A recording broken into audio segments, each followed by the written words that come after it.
Ladies and gentlemen, please welcome Chief Executive Officer Janice Weinman.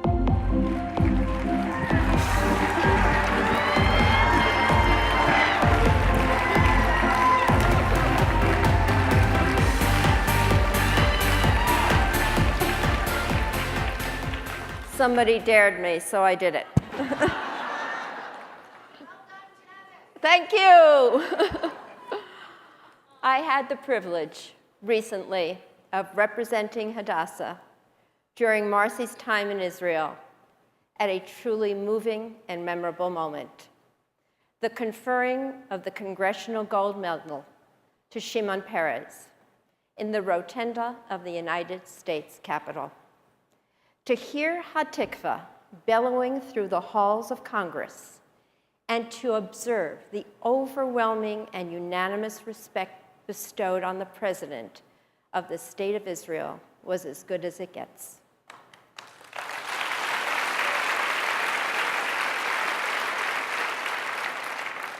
The bond that ties America with the State of Israel is one of the many factors that makes us recognize the very essence of this organization and the very meaning of the work we do. It helps to inspire us, to ignite us, and it allows us to imagine a time in which our practical Zionism of healing, of creating bridges to peace, and of empowering the next generation of youth will be undertaken in the context of peace and security.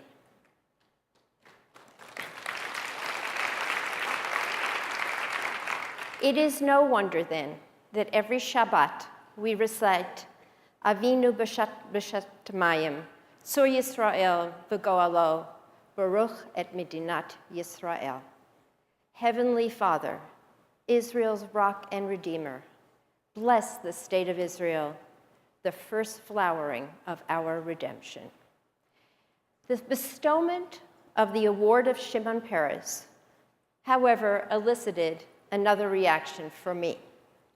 Throughout the many recognitions offered by the Vice President, the majority leaders of the House of Representatives and the United States Senate, and by others, I found myself likening the words about the President to what Hadassah represents to me. Dynamic, daring, and defiant were the ways in which each individual described Shimon Peres' past. And in response, the President always replied that these were the values by which we needed to define our future. A dreamer with a pioneering spirit and a commitment to hope was what nearly everyone mentioned. And to each of these statements, the President always responded that dreaming is an expression of pragmatism and resilience, the underlying redemption for sustainability. This organization, like Israel's former president, that boasts of a past of courage, of an unbreakable spirit, and of a deep determination, must, like Shimon Peres, continue to exhibit the self-confidence to mold an even more formidable future, one that embraces our mutual bonds and beliefs, and one that establishes new opportunities, new meaningful experiences, and new structures. Our future, in fact, will be even more powerful than our past. First, and importantly, we will continue our life-saving work in healthcare.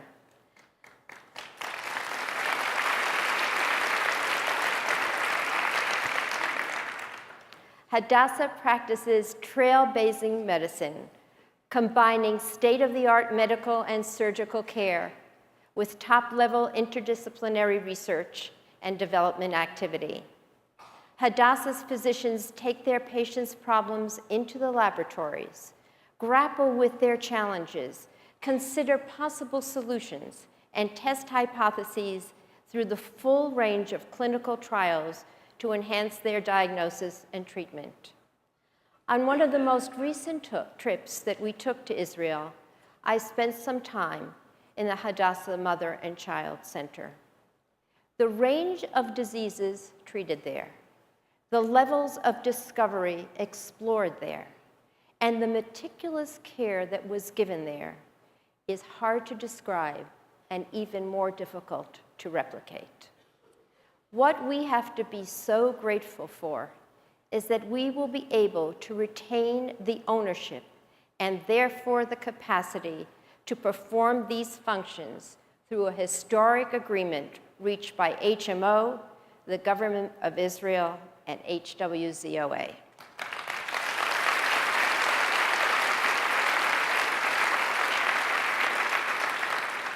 Marcy, our national president, who was so greatly responsible for this, and the team that she is going to introduce, will tell you more about this shortly.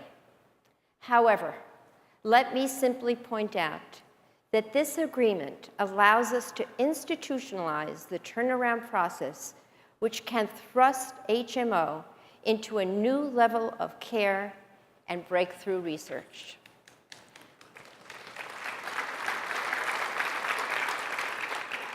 In addition, less often mentioned and acknowledged is the remarkable teaching done at Hadassah in conjunction with the 5 academic institutions of Hebrew University dedicated to the medical sciences.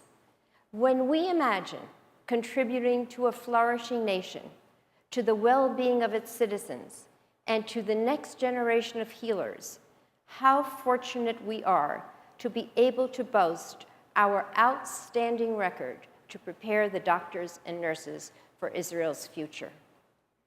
But our commitment to Zionism also requires us to raise the consciousness of Americans about our homeland. Modern Zionism is probably the most misunderstood movement of the 20th and 21st century.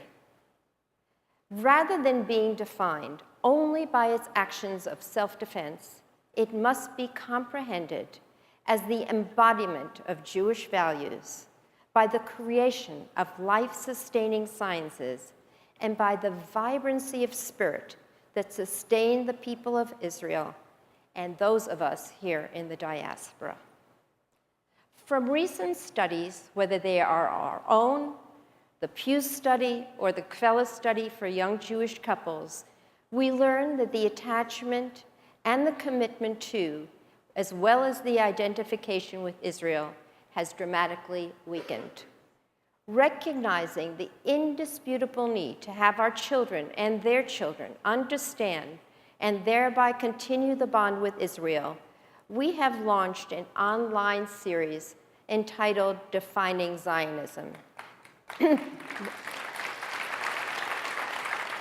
that draws hundreds of people to learn from well-known Israeli and American scholars and leaders about the manifestation of modern-day Zionism. The forum allows Hadassah to open the conversation to all through a safe and interactive environment. Secondly, we will, through a new branding campaign, be able to raise our voices in unity.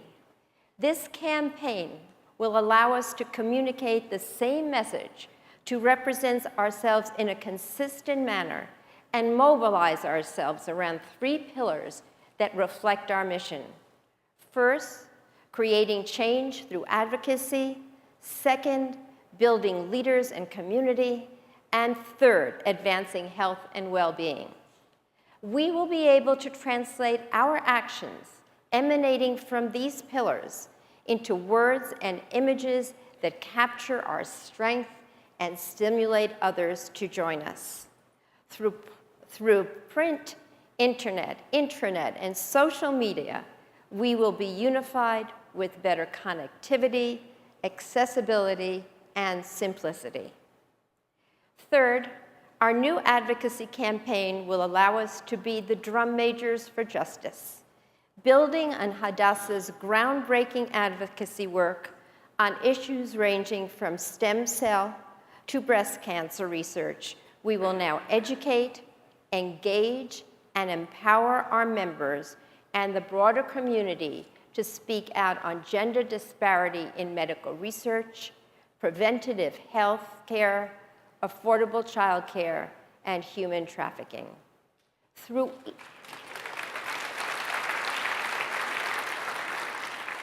each of these areas, we plan to galvanize the legislative community in DC and our members in every state to improve the lives of women as partners, parents, professionals, and citizens.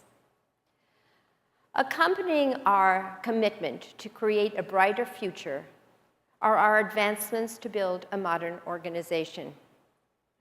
We are moving our IT systems to the cloud, we are redesigning our website, and we are greatly enhancing our basic infrastructure. We are launching the opportunity to be an online member, and we are considering new structures, perhaps something such as a customer service center to better service you and through closer accessibility and streamlined processes. This past week's Torah portion is named Matot, referring to when Moses addresses the Matot, or tribes of Israel. Ellen Lyons, this morning at our national board meeting, provided an interpretation of Matot, and I would like to give one that is a little bit different than hers when she described it as the period of the Jews leaving from Egypt through the desert. The word matot or mateh literally means rods, like branches from a tree. The Lubavitcher Rebbe describes a matet as a branch that has been detached from a tree. The branch represents the soul, which has now entered the chaotic pressures of human life. The paradox of life is that it is this detached state, that of being detached away from the tree or cut away from the tree, the soul and the Jewish people as a whole achieve their strength. We long to be joined to the source, to be linked to the tree in a time of peace. Yet, the sense of being cut off from the trunk of the tree is the very fact which strengthens us and makes us into a staff which can support and can lead. That is the message of this Torah portion. Difficulties strengthen us and help us move forward toward the future. We, the women and men of Hadassah, have experienced many challenges over the past year. I didn't do it. The fate of our beloved Israel, the future of our revered HMO, and the continuity of Judaism through subsequent generations. These are the things that we have, challenges we have to meet. Sometimes we feel detached, disparate, and discouraged. Yet it can be during these moments together that we find the imagination, the inspiration, and the spark to ignite or reignite our passion. We are united here at this moment during Hadassah's 97th convention. We are filled with passion and desire to support the life-saving and life-sustaining work of Hadassah in any way we can. We imagine a world rid of diseases, where there is a haven for every child, where we embrace our Jewish values and pass them along to the next generation. We are inspired to be part of this vision that Henrietta Zoll put forward when she founded our praiseworthy Hadassah organization. May we continue to ignite the passion within ourselves and our children and our grandchildren to build this world that we imagine. I would personally like to thank Marcy for leading us into this opportunity and to thank all of you for your continued commitment. Thank you.